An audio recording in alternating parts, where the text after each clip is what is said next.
Well, I'm glad that someone is in a good mood. Hello, Mother. Come on in. Good news? Oh, maybe. Well, I could use a little lift of the spirits right about now. Well, Taylor has a doctor's appointment this afternoon. She under the weather? No, not at all. Does that give you a little bit of a clue? Okay. The pregnancy test. Wonderful. And you would like this grandchild, wouldn't you? Oh, I can't think of a more wonderful gift than that little ray of sunshine right about now. Especially in light of all this belief catastrophe.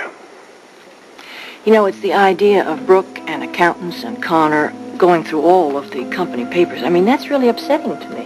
Yeah, it is. Especially since all we can do is sit back and wait. Wait. Till the axe falls.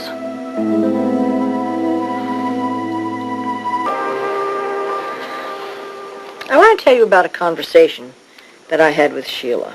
Regarding what? She's concerned about your father's health. Are we all? She's also concerned about the health of this company. Well, that's understandable. Yes, of course it is. I mean, this is her first big meal ticket, isn't it? Keeps that little red tile roof and Holmby Hills over her head. Well, maybe not for long. She knows that, too. You, seem a little troubled by her attitude. Well, I'm going to be honest and tell you that I sort of entertained the idea of maybe joining forces with her. Whose idea was that? She broached the subject to me. Oh, I should have known. Well, I only entertained it for a moment. And then you became suspicious of her motives, huh? Did I ever tell you she came over to the house one night and ranted and raved at me? And one of the things she said was that she was going to be the salvation of this family? And how was she going to do that? Based on her friendship with Brooke. Oh, okay, I get where you're going here. You think she might have divided loyalties? Oh, I'm certain of it. I think they're very divided between us and what she perceives to be Brooke's power. And now that Sheila and Dad's ship might be floundering... Yeah, I think we're going to find out whether she's willing to go down with the ship or if she's going to swim to safety.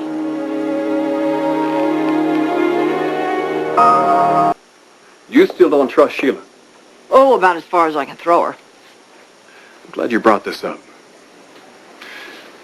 I've tried to give Sheila the benefit of the doubt for Dad's sake, but I just can't seem to shake this gut feeling of mine. What is it? That she's completely self-centered. And she'll do whatever it takes to get her own self-interest met. Even to the point of betraying us, absolutely. And even if we could depend on her loyalty, there's still a lot of cause for concern there. Well, honey, she's a loose cannon. You saw the way she operated in that negotiations meeting? Oh, she couldn't even contain herself. I could have throttled her. Have you gotten into any of this with your father? No, he's got a blind spot where Sheila's concerned. You just mention her name and the defenses go up like a brick wall. Well, this is just too critical. You and I are going to have to sit down with him and discuss it and confront him. This isn't exactly what Dad's heart needs right now. More stress. Well, what should we do? Just sit on our hands and let Sheila cause all sorts of damage? He's not going to listen to us, Mother. He already thinks we're all paranoid of Sheila. Listen, sooner or later, it's going to come to a head. So you think she might be planning another move? I wish she would. Then she'd show her true colors, and he'd see her for exactly what she is. Any idea what those colors might be? I think she'll turn to her best friend, her matron of honor at her wedding. Brooke. I wish Sheila would make a move. That would be absolutely wonderful. But we don't have the luxury of that kind of time. I think we have to sit down and confront this issue with your father now. Well, I don't agree. Well, what are we going to do? Just let Sheila sabotage us all? Create a lot of damage? No, I just don't think it's the right time to confront Dad with this right now. Make him more upset than he already is. Couldn't possibly do that. Now, if you have something you want to say about Sheila, you say it to me right now.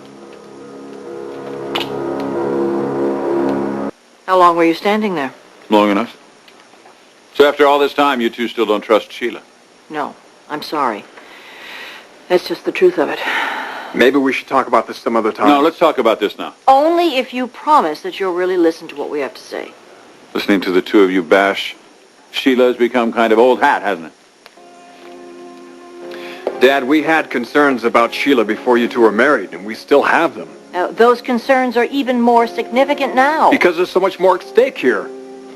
You know, your sense of timing is truly bizarre.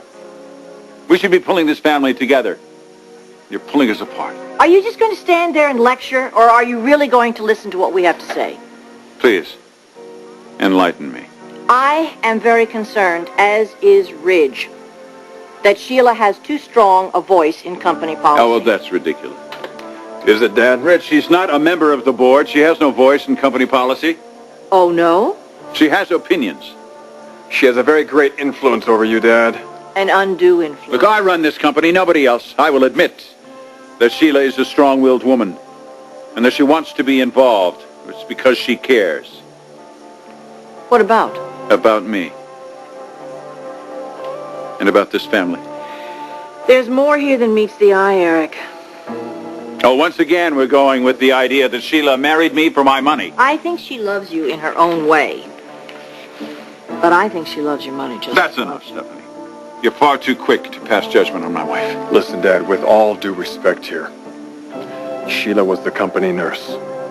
She has absolutely no business experience whatsoever. Add to that her friendship with Brooke. Look, with everything at risk here, it's not wise for her to be so involved in this company's business affairs. Eric, I respect that your marriage is your personal business. But Forrester is us. It's ours. I am not about to let anything or anyone damage this company.